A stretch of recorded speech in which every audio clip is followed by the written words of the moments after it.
Hello, and welcome to another episode of Break the Cycle. Me, your host, Joshua Smith. Everyone pray for me. Pray that we don't have any audio issues tonight, no video issues. Everything's good to go.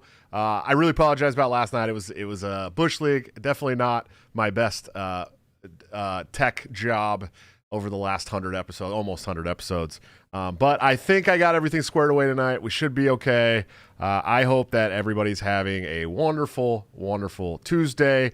Let's start off with sponsors. Of course, we got toplobster.com, the man, the myth, the legend, my good friend and partner on Break the Cycle, where you can get this great The Tree of Liberty Must Be Watered shirt that you see me wearing tonight for a 10% discount by using BTC at checkout. Or you can join the Patreon, subscribe star, or become a member of the YouTube channel right here underneath any of my videos by hitting the join link for $6 a month. You get into a private Discord server where you will get all the brand new Top Lobster designs up to 2 weeks before they go to the general public at like a 30% discount. So really, if you guys are doing like $5 a month, $6 a month, it's paying for itself if you're buying Top Lobster gear. Anyways, pretty good stuff. Plus, you get all kinds of other cool perks and all the cool custom emojis that you see in the chat, the custom badges that change colors depending on how long you've been a member of the channel, and of course the Discord chat. There's a mug club, t-shirt club, all that great stuff. So check that out when you can. It's awesome, I promise. Of course, executive producer of the show, anthemplanning.com, for all your emergency and crisis planning needs. Check them out today. See what they can do for your business, home, or personal life. They're doing a wonderful job that the government has historically sucked at. Guys, we've got a great show for you tonight. Very excited. This gentleman, I met him almost 4 years ago out of the blue at the the Libertarian Party of Louisiana State Convention. He ended up being a really, really cool guy. He's got an awesome podcast called Rebel with a Cause. His name is Eric Hailar. How you doing tonight, sir? Oh, I am doing fantabulous. Fantabulous indeed. Nice. Well, I'm happy. I'm happy that you're doing good. I know that it's been a little rough being a Louisiana man recently. Yeah, Ida just kind of gave me a drive-by. Luckily, it made a little turn, and I ended up on the western side of it. So I had one part of a tree knocked down in my driveway. Power was out, and internet was out for a couple of days. It was really tough. Whew. But yeah, if you were on the eastern side of that storm, it was a lot worse. So I consider myself very, very lucky. Sure. I couldn't imagine, man. I was living in Iowa last year when we had that derecho, whatever the fuck, it's like a land hurricane. Derechos. Yeah, yep. It was terrifying, man. I'm texting Julia.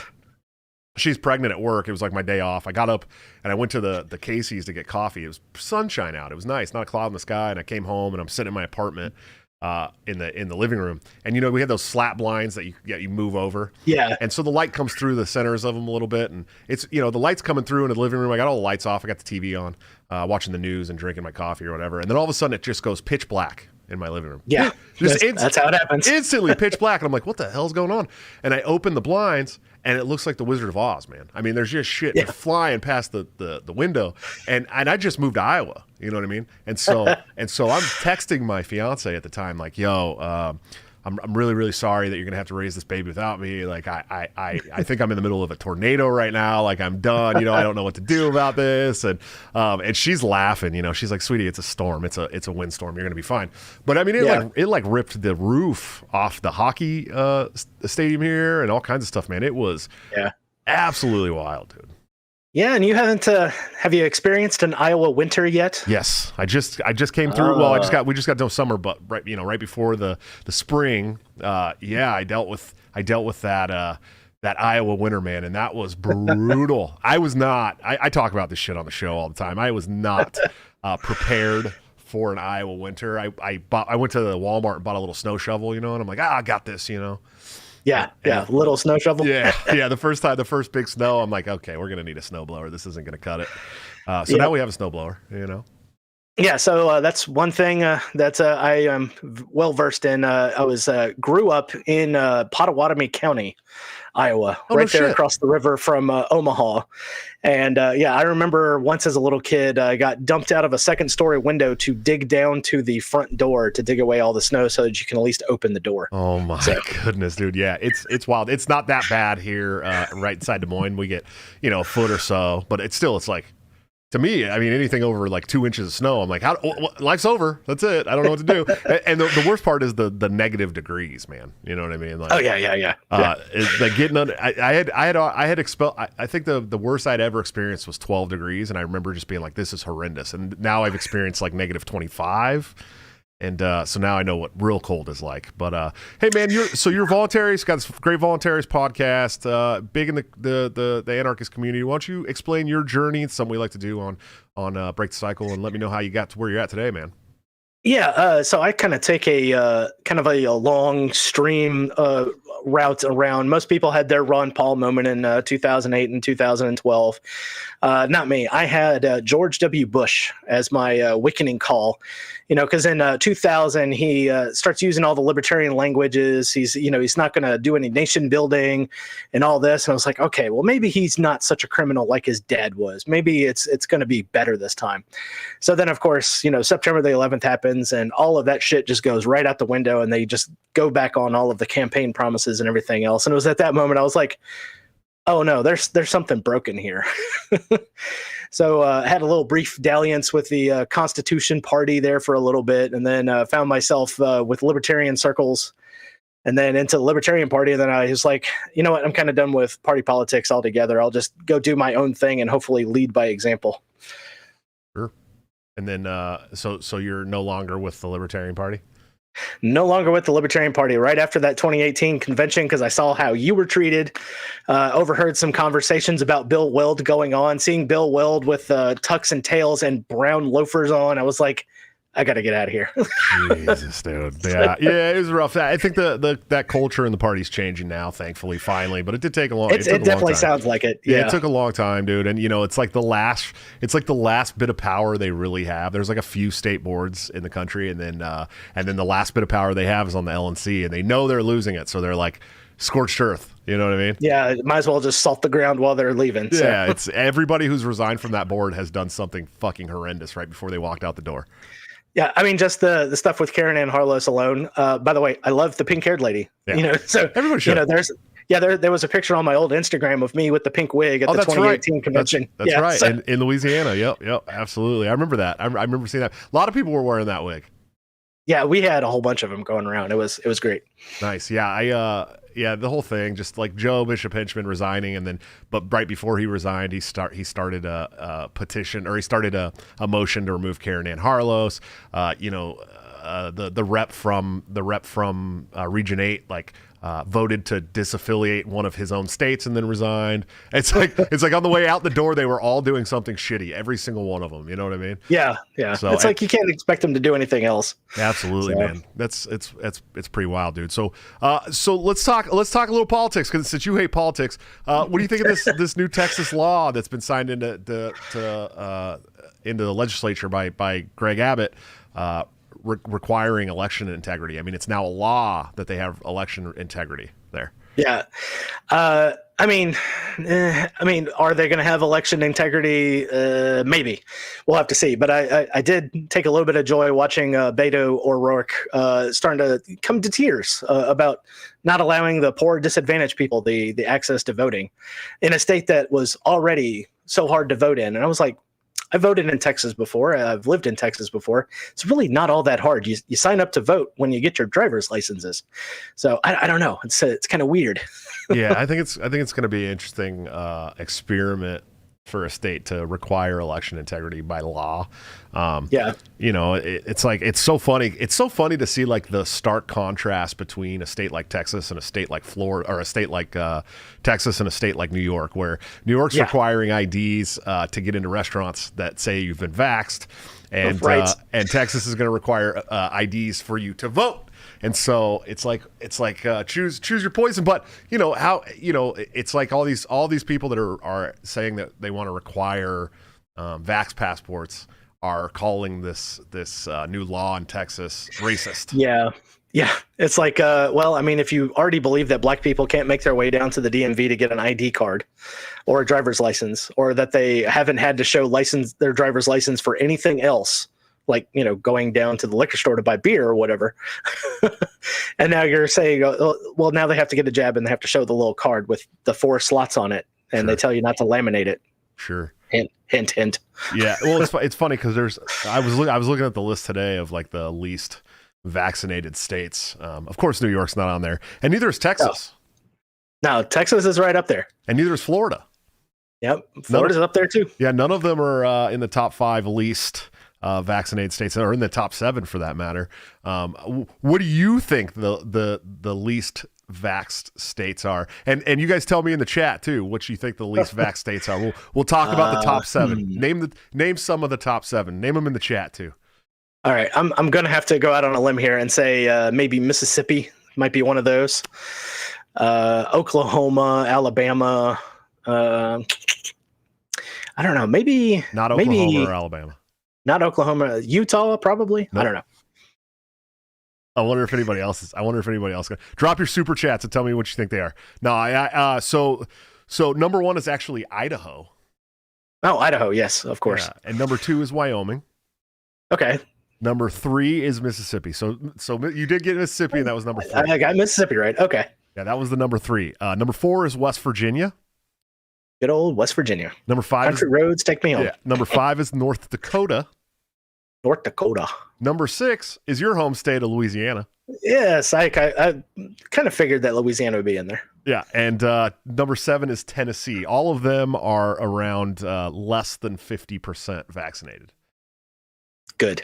Yeah, in fact, Idaho is at 44.41%, and that is the least That's amount actually of any state. Surprisingly high, considering the type of people that moved to fucking Idaho. Right, but it's funny because like I'm looking at the list of all the states, and they're all close to 50%. I mean, none of them are really like heads and shoulders above. I guess New York and New Jersey would probably be way up there. Yeah, which is pretty funny considering that they want to drop all these like mandates on us, and it's like, yo, you guys realize that 50%. We've had months to get vaccinated, months and months and months and months, and 50% of the population of this country is still not vaccinated. They're not going to get vaccinated. They don't give a shit about your mandates. Yes, yeah, it's I haven't got it. I'm not going to. And it was really funny because somebody was like, well, you're just hesitant. I was like, no, hesitant would imply that I could be persuaded to get it. This is called resistant. Yeah, full on resistance. And in fact, I think that, we need more resistance. And I'm one of those people, like, I don't give a shit. Like, if you want to take it, take it. You know what I mean? Listen, I respect your choice. It's your body. Yeah, here's my issue. The three manufacturers in the United States that have put out vaccine. Okay, let's talk about them for a second. We have Johnson & Johnson, who literally put out a toxic baby powder and was sued for it. And gave you cancer if you used it. Gave a bunch of people cancer. We have Moderna, who has never, ever brought a product to market. Yeah. This is the first time, and they were able to do it in a couple months. Theoretical. Yeah, completely never. And then we have Pfizer, who has the biggest criminal fine in history of this country. Yes, and they paid it. That's the other amazing part. And kept going. And now, and then today I was reading, they're talking about these boosters, right? Yeah, of course. They want to put out boosters and Pfizer put out today a statement saying that, they're looking at durable revenue from the COVID vaccine. Durable revenue. Yeah. Aren't they the ones that also said, oh, you're going to have to take like a twice daily pill? Yeah, well, I can't remember if that was Moderna or Pfizer. That might have been Pfizer. Yeah. I'm at this point, this is such a fucking a tragic comedy that I'm sure they're going to be suppositories. Yeah, and Moderna, they were playing little fuck you fuck games because the thing that they got approved allegedly is not even the same thing that got the emergency use authorization. So. Jesus, of course not. Well, and then I was looking into it, and they're saying that Pfizer got FDA approval. Yeah, but it's not really. It's an extension. It's an extension of the emergency authorization. So it wasn't even FDA approval, but the news ran like a 7-day news cycle that it was full FDA approval. Yeah. Yeah. You even had Joe Biden, fighting a nap coming out there and was like, hey, you got to get it. You got an FDA approval now. Yeah. Where's my ice cream? Yeah. It's like, I feel like Joe Biden is so demented at this point that his ice cream is like a treat for saying the right things. Like they're Yes. like, hey, listen, Mr. Biden, President Biden, if you go out there and you say this, we'll make sure that you get that chocolate ice cream you love so much when you get back. Yeah. You know what I mean? Now we got Dr. Feelgood. He's going to give you a little shot in the pelvis area, and Fuck, dude. No shit. The whole thing is just a mess. We're going to give you a mess. cocktail of B vitamins so you look halfway aware and cognizant of what the hell's going on around you. Oh my God, dude. So what do you think? What do you think, man? What do you think's going to happen? Like, what if you had to give your theoretical futuristic story over the next 6 months, what do you think's going to happen, man?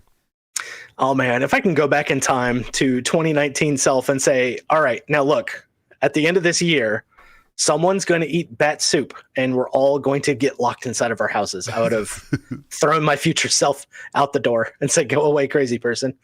But as far as what's going to happen next, I don't know. Kind of like my spidey sense is tingling a little bit for the 25th Amendment for old Joe. And I'm thinking it might come right around midterms. I don't know. That's just my it's like, okay, well, how crazy can we make the timeline type of thing. Jesus, dude. I don't know how much more. Can you imagine just Kamala tackling? It's coming. Oh. There's no doubt about it. And I don't know how many times I've been called a conspiracy theorist over the last, year and a half, and have been proven right. We're all conspiracy theorists. And have been proven right over and over and over again. A year ago, Yes. I was saying, hey, COVID passports coming. I guarantee they're coming. People are like, you're fucking crazy. You're fucking crazy. A year later, they're like, get your vax or you can't go to the grocery store, fucking bigot, And then a year ago, I was saying, I actually got kicked off last October. I got kicked off Facebook for saying, hey, I'm starting to think that this fucking virus was probably made in a lab in China. Yeah. And they kicked me off, and then it was like, Jon Stewart's making jokes with old Stephen Colbert on the evening program there. Totally the approved narrative now. Yeah, and I was just like, no, that's fine. Fucking hey, dude. And then, what were some other good conspiracies I had that people were? What were some other ones? You got any other good ones? Oh, let's see. The COVID passports, we all kind of knew the fix was in once Amazon started selling passport books with an extra little sleeve in it for your Vax passport. Oh, dude. I started seeing that and I was like, oh, yeah, the fix is in. Have you seen this guy going around to all the businesses in New York? And he's made all these signs. He's trying to raise enough funds to get more made.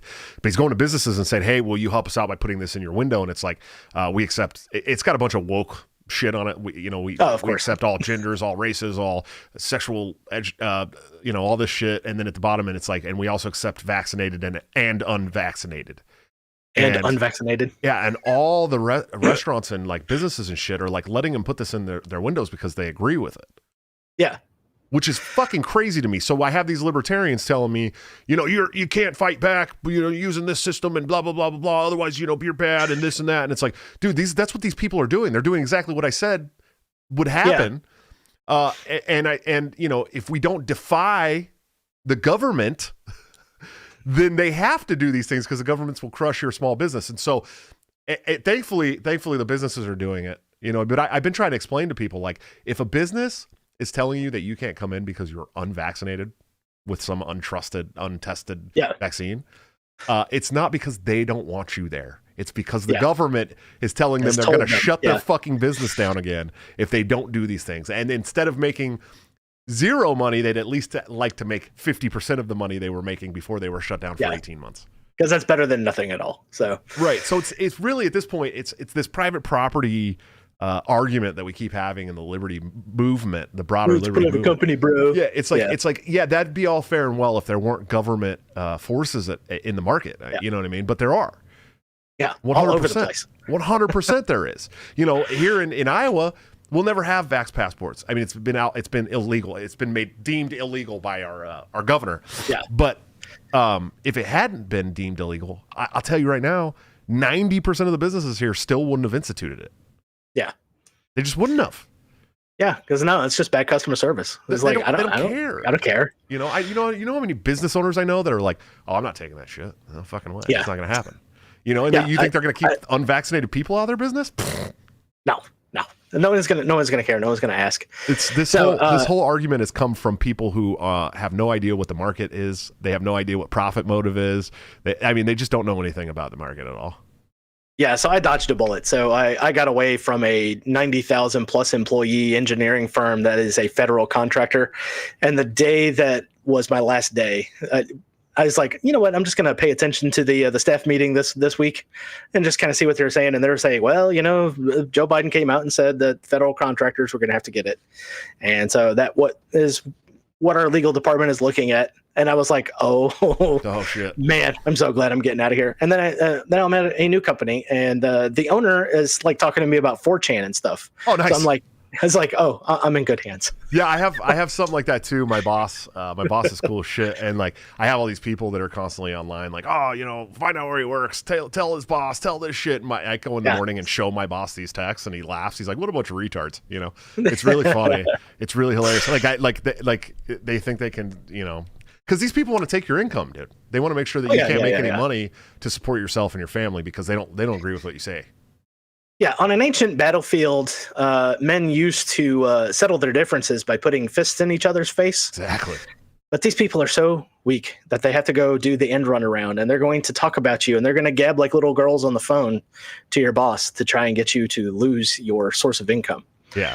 So, because being homeless will shut you up is what they're saying. And it's like homeless would just free me to go shout at the rafters. Yeah, dude, I'd be doing this show. I'd be doing this show 10 times a week if you guys got me fired from my job. Just so you are aware. I'm not only am I going to not stop saying the things that I say. I'm going to increase the amount of the times I say those things publicly.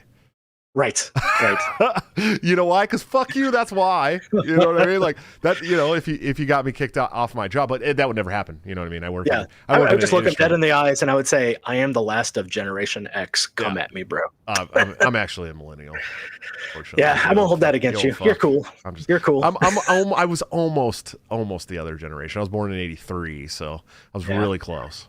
It's 1979 for me, so I was like right at the end. Yeah, and I was right at the beginning. So yeah, there's a split in millennials. You know what I mean? The ones that were born like after 86 or something like that are different than the ones that were born after like 83 to 86, 82 to 86 or whatever. So we're okay. Yeah, it's actually been kind of fun watching your generation kind of come around to the whole idea. It's like, oh wait, I've got a family now. What shit sucks.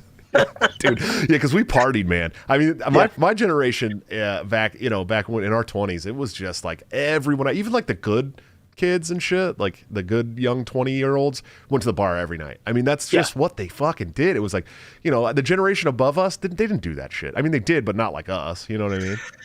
Yeah, Generation X, we were just we were happy to be drinking like in other people's houses because we knew like if we went out, like shit would happen. So yeah, we were we had like our own bar stools at the bar and shit. Like that's how it was, you know. That's what everybody did. It was like you worked, then you drank, and then you went home and went to sleep, and you got up and went to work. It's repeat. Yeah, you know, and now it's funny because I look back where I'm from in the Bay Area, California. It's like a lot of my friends that I grew up with still doing that same shit, dude.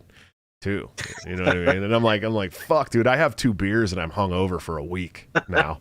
It's like, dude, you're pushing 40. You might want to slow it down. Dude, it hurts now, man. Like, I love my whiskey and shit, but man, it's like I don't know if there's a worse hangover than a whiskey hangover at this point. Even the good whiskeys, they fuck yeah. You're at least migraine headache. You know, that's bare minimum. Yeah, dude. Like, and I suffer from like horrible fucking migraines, like bad. I get I can never remember what the hell those are called. My vagal nerve, something like that. Like it gives me vertigo and all kinds of shit, dude. They suck. Yeah, it's never a good time. I haven't had a migraine in a long time. And the last time I remember, you know, light hurt, people's voices hurt. You know, you threw up because it hurt so bad. You get real nauseous. It's hard to eat. And I spent the better part of a decade getting kicked and punched in the head. So it's probably not good for you, mostly. You start getting close to 40, you're like, oh, I might have some mental issues here. I don't know what's going on, dude. Yeah, all my knuckles are broken. Yeah, mine too, dude. I did a little bit of boxing, but mostly my head trauma was mostly Muay Thai, mostly. And then I played football in my 30s, which was kind of probably stupid. Yeah, that's a little dumb. Yeah. It's kind of dumb when you're 15 too. So yeah, like I played when I was younger, and then I didn't play. Sorry. I didn't play just the Rona. Yeah, no, it's okay, folks. My basement is like super dry.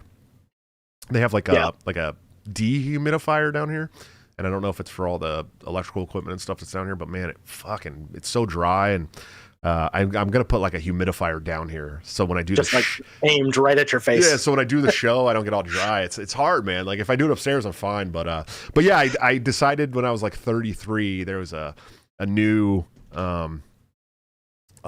semi-pro football league in Portland, Oregon, where I was living or based out of there. And I was like, you know what? I'm gonna try out, see what happens, as a joke. As a joke. And that's usually how it starts. Yeah, I mean, I was in decent shape. I had been training MMA for a while, but I had taken a year and a half off. I tore my foot up real bad, and so I was a little out of shape, a little fat, and I went down there and tried out, thinking, no, there's no way they're gonna call me. There was like kids fresh out of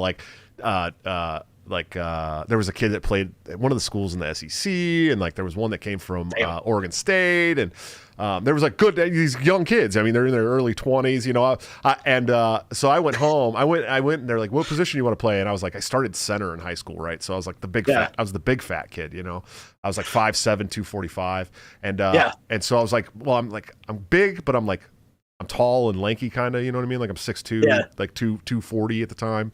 So I was like, well, I think I want to play tight end and defensive end. And I'm like, I never played those positions. I'd never been a receiver whatsoever at all. Yeah. Right. So I went to this tryout thinking there's no way I'm going to actually get in, And if the center is touching the ball other than to hike it, then there's a problem. Yeah, there's a problem unless it's a fumble, right? And so shit has happened on the field. Yeah, and so I went down, tried out, and they called me the next day, and they're like, yeah, man, we'd like you to come out and start with us. And I was like, a fucking what? Okay, well, I guess I played football, dude. So I played a season of football in 33. I was the third oldest guy in the entire league, not just on my team, in the league, dude. It was nuts. Pretty good. It's pretty fun. I ended up like Iron Manning the last 3 games, like playing on both sides of the ball. And we had so many injuries, and I never got injured, but I did get a really bad concussion in the championship game. Really bad. Oh, yeah. Just body slamming together. Well, I had like a 360-pound guard pulled on me, and I came off the edge. And I didn't see him coming at all. And blindsided you? Oh, Jesus. Right in the ear hole, dude, with the crown of his helmet and everything. And I remember it's like, I like got up and played the next play, but I don't remember playing that play. And then I got home, and my ex-girlfriend at the time had like video of me. She had video of me like speaking to her in like a high-pitched voice for some weird reason. I don't know. Yeah, you got your bell rung pretty good then. Yeah, it was really weird. I was like speaking it differently than I normally do. But Quest Fanning, thanks for the $5 super chat, man. I appreciate you. He said gonna have to catch most of this on the replay, but we'll share. Love both of you guys. We love you too, Quest. Yeah, Quest is awesome. He's a great guy. He's one of the nicest guys, man, and he's a big supporter of Break the Cycle. I really appreciate all you guys that financially support the show, especially now that I'm the looming like corporate world trying to push the issue of vaccines. It may be my full-time job eventually, That's the dream anyways. Yeah. Well, that's totally the dream. I bought all the stuff to use my camera as a vlogging tool too, because Julia just started a new YouTube channel, and that I've been working on editing her content, which I've never been a video editor before. So I'm currently teaching myself how to use Adobe Premiere Pro, which is fucking hard. It's not easy, dude. It's not easy at all. Yeah, there's a reason why you take whole college courses for this. Yeah, like that program is insane. And there's like 10 other programs on here too. I'm trying to remember what the other ones are. There's like After Effects, Audition, Character Animator, the Media Encoder, Premiere Pro. It's like, can I just use one program to do all of this shit? Yeah, it gets rough. When you get that step from audio editing where you're, dropping your intro so it has a little bit of fade over your for your introduction and then outros and everything. And then when you're switching it over to video, now you're looking at time codes to see exactly Dude, it's nuts, when to splice a scene and everything. Yeah, you gotta cut, and then you gotta add these, and it was crazy because it was like, oh, I got transitions figured out, and I put all these transitions in all the cuts, and then I realized you have to fuck with the timing of the transition too. And I'm like, oh my god! So I had to go back and change all the timing of all the transitions to make them smoother, and then we have a green screen, so I had to take out the background, put in a new background. Then you got to fuck with the actual image to make sure that there's not bleed through. And I'm just like, wow, people do this for a job, and this is crazy. Yeah, wait until you start going down the rabbit hole of color correction. Because for some reason we had a light surge or something, so her color changed for a segment. So I had to snip that and start trying to get the color on that segment to look like the other segments. I'm like, finally, I just put some B-roll over it. You can Band-Aid it sometimes. It's let me just cut to whatever I'm talking about right here. On the screen. We got some B-roll. I just throw some B-roll over that, but it actually is coming out really good, and I hope everyone will find my fiance's channel, Julia Annalise. It's going to be good stuff. But man, why don't you tell me about your show? What's your show all about? Well, it originally started with me just kind of in my car, just talking on the phone with the little microphone. I would just white guy in a truck. Yeah, no, not doing the white guy in the truck. Yeah.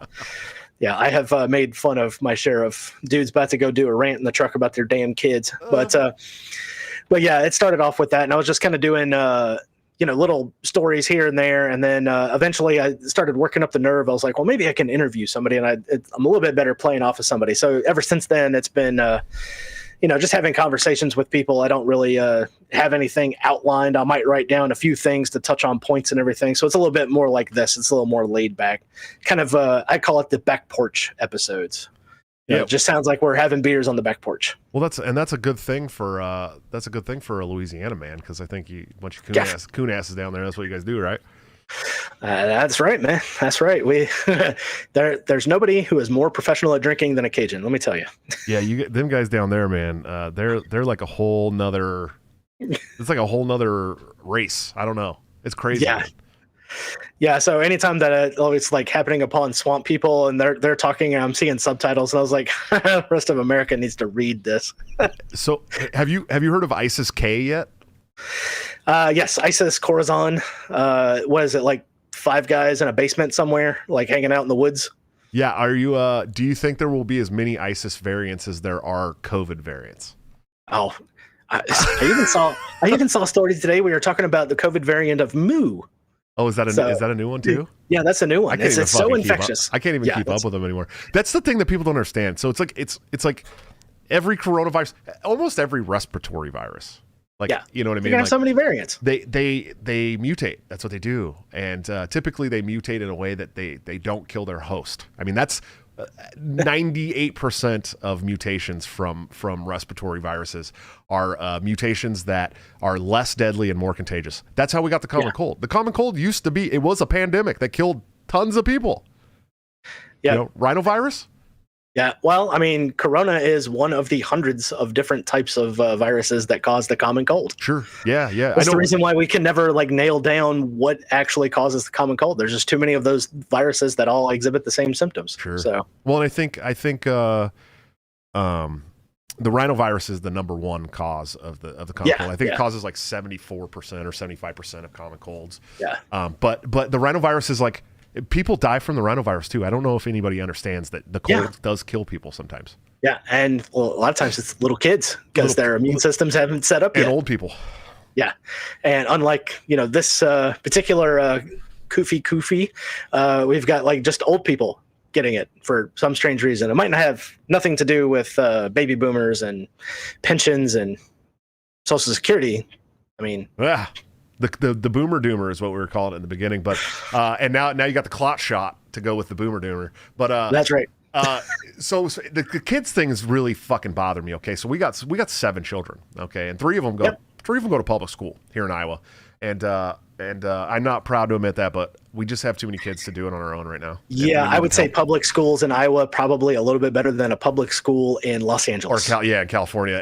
It's not even close, dude. It's insane how good. Actually, the teachers here are 90% of them are pretty conservative. They're really, really nice. I've been to the school. I met the teachers. The principal's amazing. There's like my fourth grader had a teacher that had she, her in her email sign off when I'd be like, oh God, fucking, like I couldn't tell that you're a female. But yeah, for the most part, the old Walter Block joke applies. Compared to what? Yeah, compared to what? Yeah, no, it's they're mostly good, but it's still public school and they still have their issues, and I'm still worried about some things, but at least we're not in Des Moines proper, because the Des Moines proper school district is this garbage. I'm sure. That's the bad one. We're outside in Urbandale, which is much better. And in fact, Urbandale is one of the best school districts in the country. I didn't know that.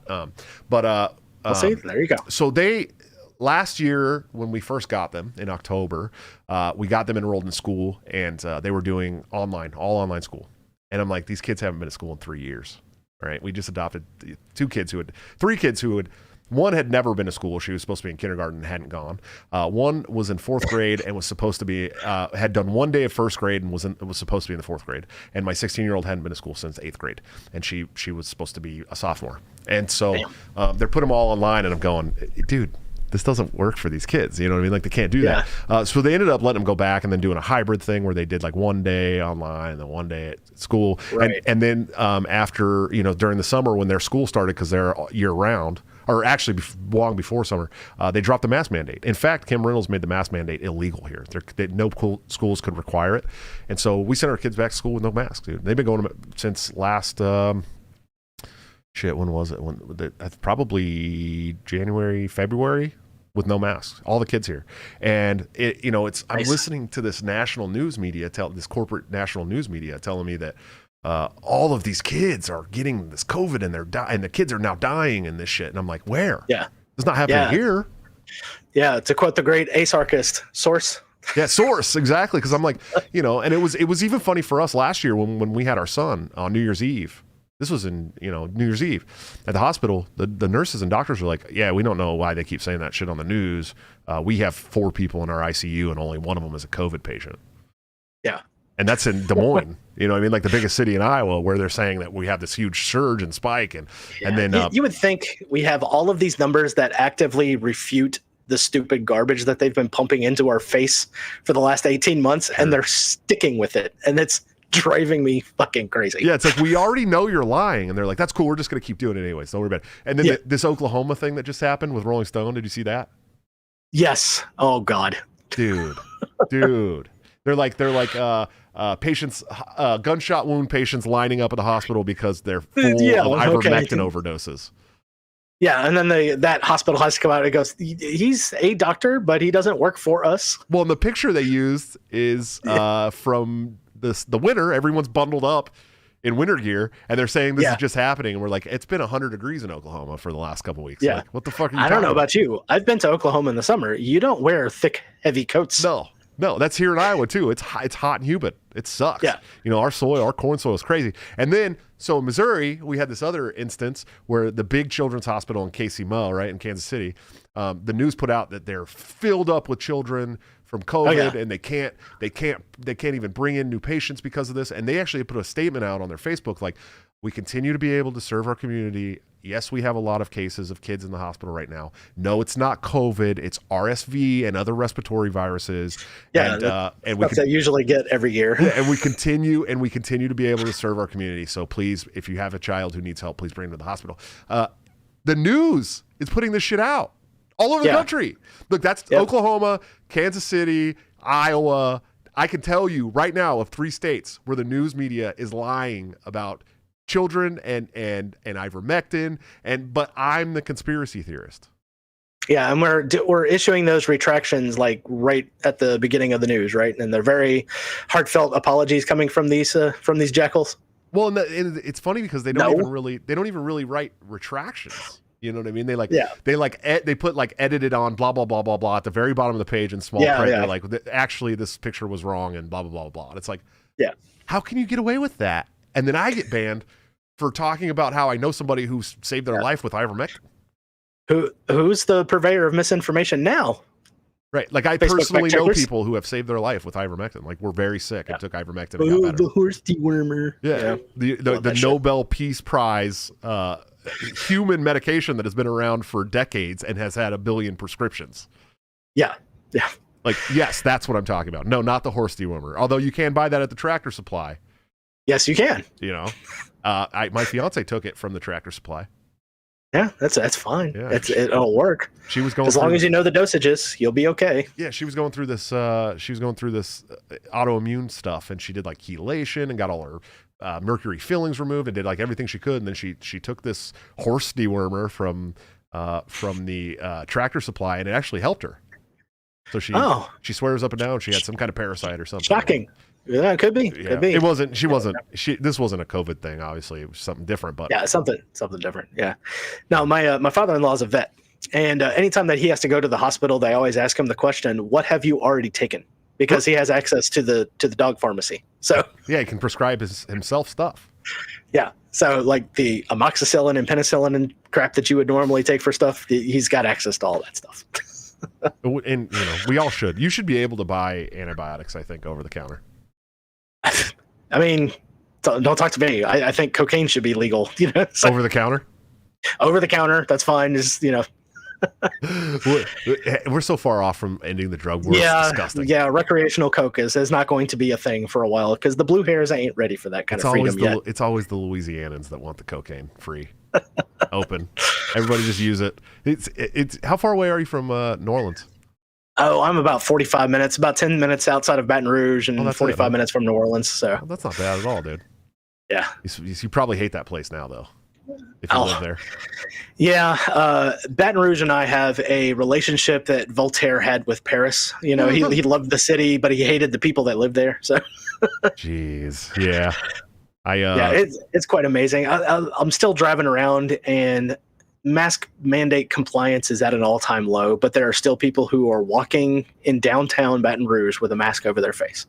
Well, I remember there's nobody around them. I remember last year when they were using Louisiana as like the scare central, man. I remember they were like, everyone's dying in Louisiana. They have like the Astrodome has like beds lined up in it and shit. Yeah, the Superdome, or Superdome, yeah. Sorry. Yeah, which is now Caesar's Palace Superdome. So I was waiting for Christians to get fed to the lions, but I don't think they're going to do that.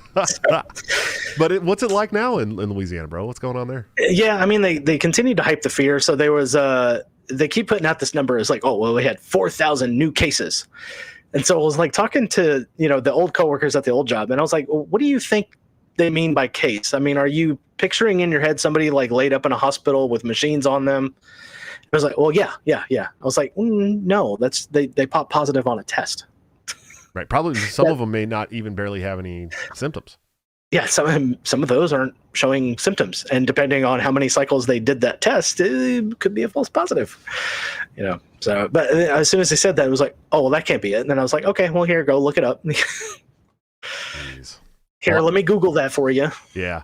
Well, tomorrow I'm having my friend Liberty Down Under from Australia on. I always want to say he's from the Melbourne area, but I think I'm wrong. I think maybe closer to New South Wales. I don't know. I'm really bad about Australia. It's just either way, both of those places are bad right now. I've only been to Perth, Australia, and it was like the most fun I've ever had in my life. Never been. Australia is on my bucket of lists of places to go, and it's like right now I'm pushing it further and further down the bucket list. Yeah, it was on my bucket list to go back as well, and not anytime soon now. Yeah, it's like it's just maybe one day. Do you think that's coming here, man? I mean, do you think we're on our way? Oh, like strict lockdowns for a single case? Yeah, I could probably see that happening in like Portland, Oregon, or New York City. Probably not around here. I mean, there's still a lot of people that don't go along with this shit. So, yeah. So as far as that, maybe the big cities somewhere. Yeah. Dallas, Texas, because got to have a little bit of beef with Dallas. You think Texas? I don't think Texas will do it, dude. I think their government there is like done. They're done with this shit. And thankfully, and now they're focusing on elections again. Go figure. It's almost like midterms are coming up or something. Yeah, it's kind of strange. It's September, and November, October is like right around the corner. So it's so funny to me, dude. Like how you can see like government officials who are up for re-election or want to keep a hold on their legislature start getting ready for elections. Like, you see it happen in the government. You see it, and it concerns our lives. Yeah. You know, it's so funny, the recall election for Gavin Newsom. It's like all of a sudden it's like, oh well, now we have to go into another lockdown. I was like, really? When people are out there like signing a petition to remove you as governor? Well, and then he realized that they were so I hate Newsom. Like, I called him out for a charity MMA fight online, and he hasn't accepted yet. But I know that you're watching the show. He can't risk his beautiful hair. Yeah, so we're in the same, like, almost. He's like 200 pounds, 6'3" or 6'4", and I'm 6'2", like 230, 227. Okay, so yeah, evenly matched. Yeah, and I'm like, I'll drop down under 215 to fight him at light heavyweight. You know what I mean? Like, I'm totally fine with that. No, but it was funny because he's, they started this petition to recall him, and he decided to we got to go back into strict lockdowns. Then he realized they were recalling him because of the strict lockdowns, and so he started relaxing everything. Oh yeah. I was like, I didn't mean that. I was just getting bad info. I thought it was going to be really bad. I'm sorry. I'm gonna go blow some more lines of cocaine in the back and talk to my Aunt Nancy Pelosi. He's not going to get recalled. It's not going to happen. You don't think he's going to get recalled? No. Unfortunately, there's too many fucking dummies in California. Listen, the guy was the mayor. I'm from there, right? Like, I'm from the Bay Area. I used to spend like every weekend in San Francisco. I lived about 25 minutes away. I could hop on the BART and pay $5 and go into the city. Why wouldn't I? It was so is the $400 plate of spaghetti at the French Laundry worth it? I've never had it. Okay. But I'm sure it's good. If you want the best, my favorite restaurant in San Francisco is the House of Prime Rib. It's been there since like 1898 or something like that. I've eaten the House of Prime Rib. It is excellent. Oh, it's so good, dude. They have like the rolling cart, and they like bring the cart over and like cut the prime rib at your table, and they like mix your cream spinach at the table and the salad, and it's table classy. Service there is awesome. It's classy. It's in fact, if you want a date night, like that, you got like a first date, like that's remember dates were awesome. Yeah, you used to go on dates. Now I don't have to.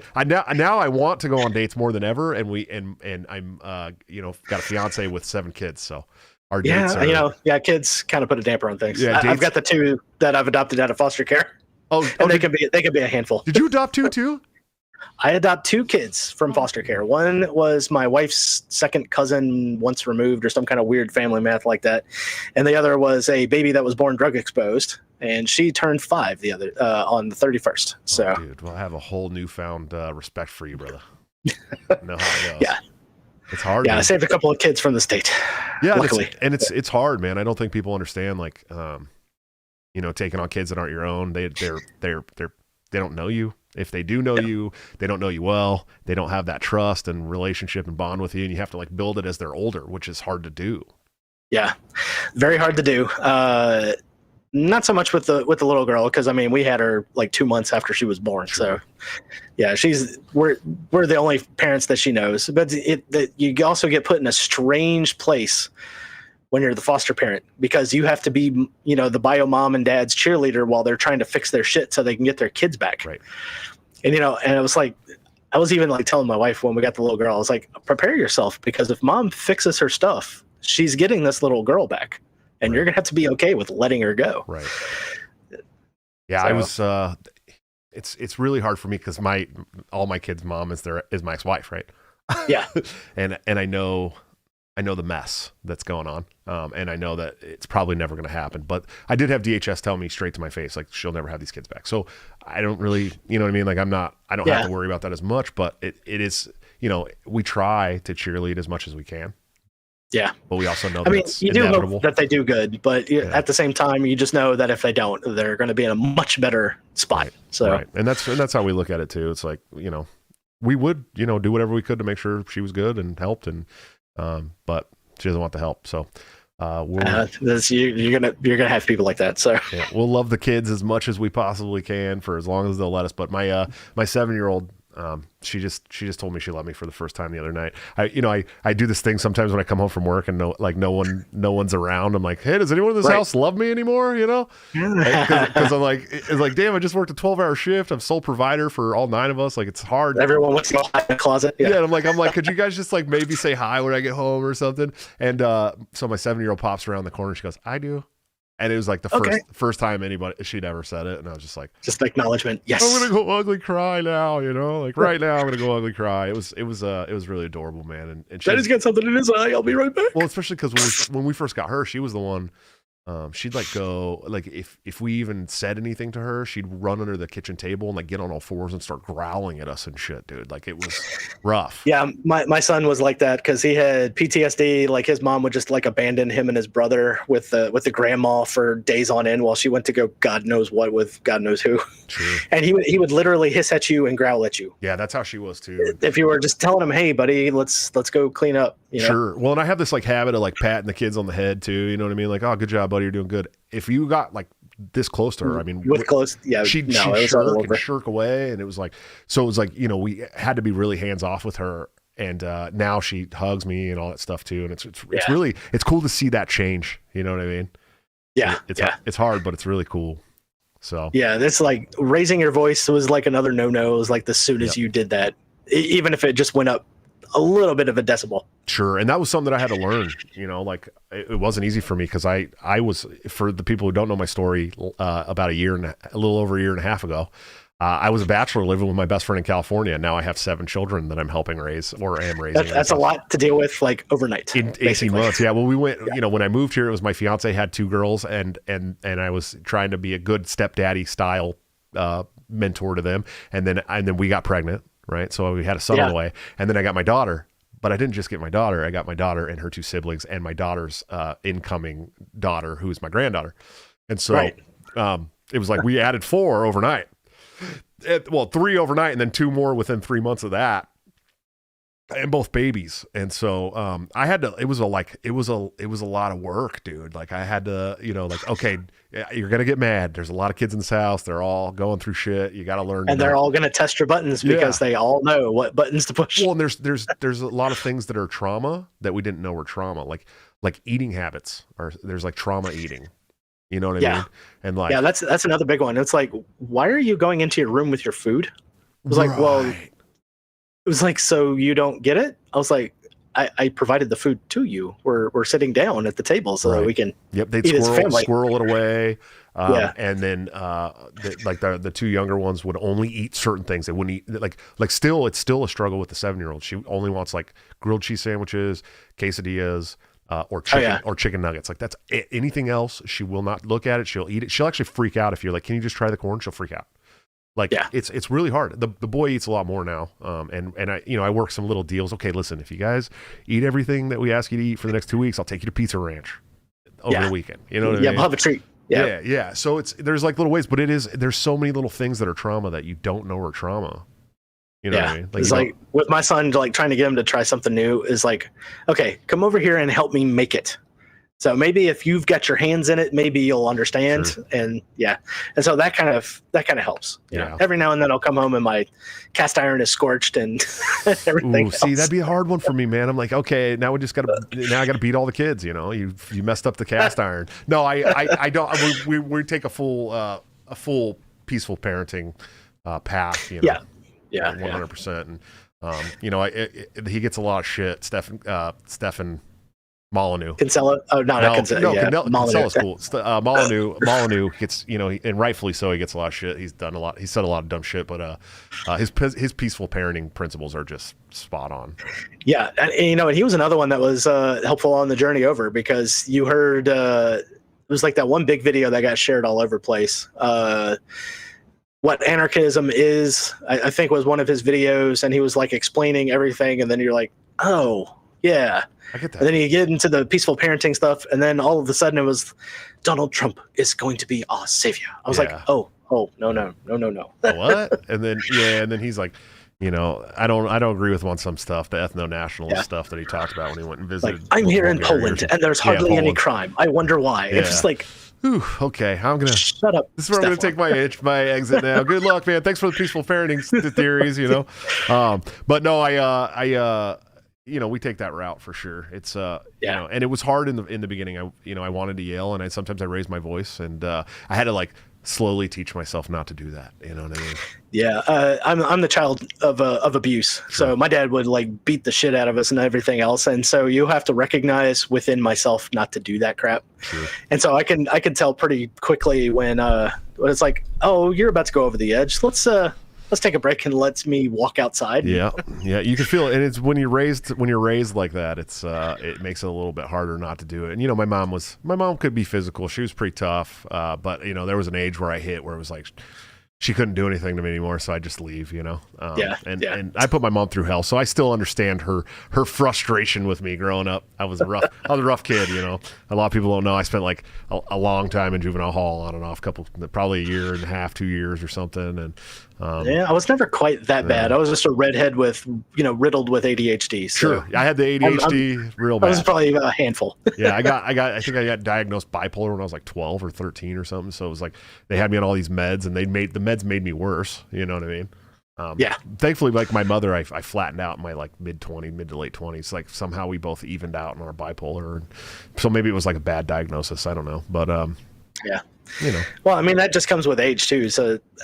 It was about 30 for me is when I started cooling out a little bit. So it was like, oh, this is, I think was what normal is supposed to feel like. Yeah. I'm still ADHD to the max, dude. Like to the max. Like it's so bad. Yeah. When I went to I had to have the compendium of human knowledge here to like put timers and reminders and stuff on there to make sure I stay on task. Yeah. So. When I went to nursing school in 2014, I got my LPN, and we were talking about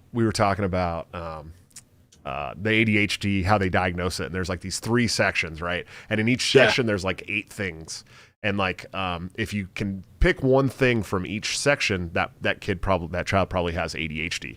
And I'm looking it over, and all the people in the class, I can find 1 or 2 things that are me. And I'm like, holy shit, all 32 of these things are all what was it, like 60, 20, 24 of these things are me. Like every single one of them. I'm like, holy shit. You're not supposed to self-diagose, but at the same time. I'm like, well, I think it's pretty safe to say I'm still very ADHD. And it really bugs my fiance out because she'll tell me something. You know what I mean? And I heard it. Like I knew she was talking to me. It's just it didn't process. 5 minutes later, I'll be like, hey, babe, what happened to this thing? She's like, I literally just told you 5 minutes ago. And I'm like, oh, yeah, sorry. And she doesn't understand that it's my ADHD at all. She thinks I'm just not listening to her. And it's like, well, kind of yes and no. Yeah. I like trying to explain that. It's like also when bosses are looking, I was like, why are you down on your phone? I was like, well, I have this reminder set for, this, and to make sure that I have that set of drawings turned in by this time. And that's what's going off right now. Sure. Yeah, it was, it's wild. And it's hard for me to read books. I have to do audiobooks as much as possible because I'll read a whole page of a book. And just nothing. And just be like, what? How did I just read that whole thing? And I have no idea what I just read. Like just staring at words, man. That's just staring at words. Legit adult ADHD. Like people do not understand. It's hard. I have to read books twice, always, every time. Yeah. So sometimes when people like overhear, like when I'm listening to podcasts at 2x speed, it's like, how can you even understand that? You're like, oh, dude, my brain moves just that fast. It's like I would move it to 3x if it had a function for that. Yeah, I'm always at least 1.5 on all your podcasts, just so everybody knows. Always, at least 1.5. So I'm hearing you a little faster than you speak. But man, I really appreciate you coming on, Eric. What do you got coming up next, man? Up next, I'm going to have Harley, the cryptid bartender, on. We're going to talk about a new little project that she's working. Going to have the great and wonderful Tappy on next week. Oh, Tappy's so cool, dude. Yeah, we're going to do a scorched earth thing. So I have no idea what's going to come out of that little girl's mouth, but it's going to be fire. It's going to be fire for sure. There's no doubt.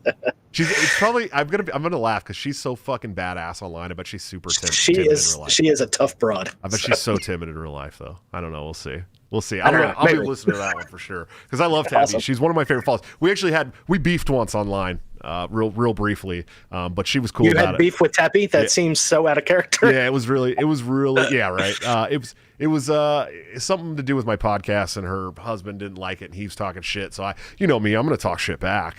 Like I'm not just gonna. Yeah, I mean, we're not gonna back down. Yeah, I'm not gonna be like, it's cool, bro. No, that's cool. I get it. You could call me all the names you want. I understand how you would see that. It's like, no, fuck you, man. Yeah, I was like, no, fuck you. Go fuck yourself. And that's her husband, and so she jumped in, and I got it. And but we squashed it. And everything's been cool, and I'm still a big fan. And so I'm interested to see what she's gonna be like in real life. But where can the people follow you, support you, listen to you, all that great stuff? Oh, well, I mean, you can always find me over on the Bird app. Well, at least in a couple of days from now when my ban is lifted. You can follow me at RWAC Podcast, and that's on Twitter.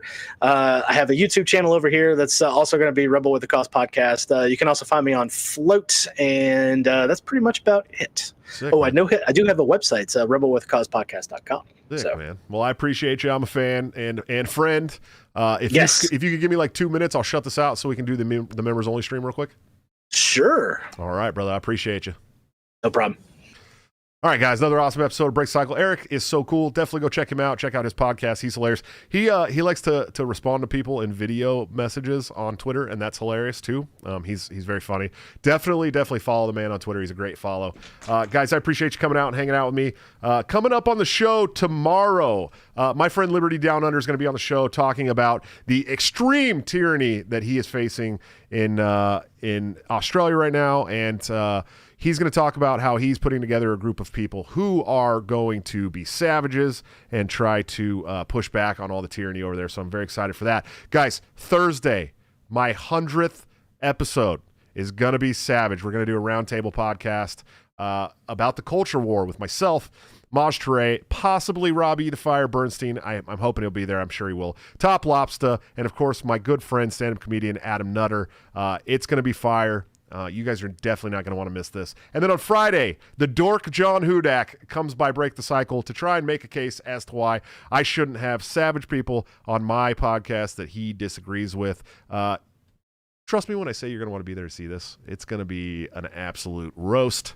I am not going to be playing around on Friday at all. If you've seen my debate with the socialist Mike Shipley from a few years ago, it's probably going to be even better than that. So you're definitely going to want to be there. Check it out. Check out my sponsors, toplobster.com, the man, the myth, the legend, my good friend and partner on Break the Cycle, where you can get this great The Tree of Liberty Must Be Watered shirt that I am wearing today at a 10% discount using BTC at checkout, or you can join the Patreon, subscribe star, or become a member of this YouTube channel right here under any of the videos by hitting the join link for $6 a month. You can get into the live streams, the members only live streams as well, which is always a lot of fun. But you get all Top Lobster's gear, new gear up to 2 weeks before it goes to the general public at a 30% discount. And of course, executive producer of the show, anthemplanning.com, for all your emergency and crisis planning needs.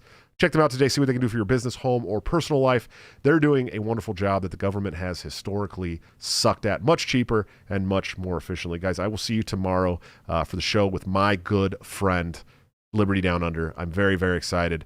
I will see you then. But until then, don't forget to break the cycle.